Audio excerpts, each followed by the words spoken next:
ഇറാന്റെ മിസൈൽ പ്രഹരശേഷിക്ക് മുന്നിൽ അമേരിക്കയുടെയും ഇസ്രയേലിന്റെ സകല പ്രതിരോധ സംവിധാനങ്ങളും പരാജയപ്പെട്ടത് യുദ്ധമുഖത്ത് നമ്മൾ കണ്ടതാണ്.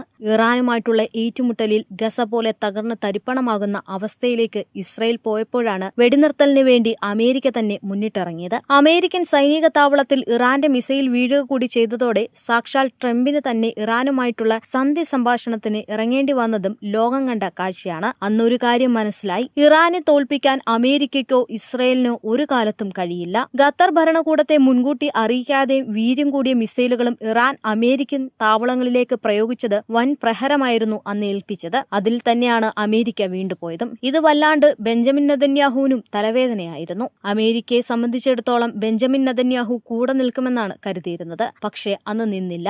അമേരിക്കയിലേക്ക് മിസൈലുകൾ തൊടുത്തുവിട്ടപ്പോൾ വലിയൊരു സൂചനയും കൂടി ഇറാൻ ഇസ്രയേലിന് നൽകിയിരുന്നു: ഒരു കാലത്തും ഞങ്ങളെ തൊടാനാകില്ല എന്നത്. അതുകൊണ്ട് തന്നെയാണ് ഇപ്പോൾ പലസ്തീനെ ഒറ്റപ്പെടുത്തുമ്പോഴും അമേരിക്കയ്ക്കും അല്ലെങ്കിൽ ഇസ്രയേലിനും നേരെ ഇറാനും റഷ്യയും ഒന്നിച്ചു നിൽക്കുന്നതും അറബ് രാജ്യങ്ങൾ ഫലസ്തീനെ രാഷ്ട്രമായി പ്രഖ്യാപിക്കുന്നതും.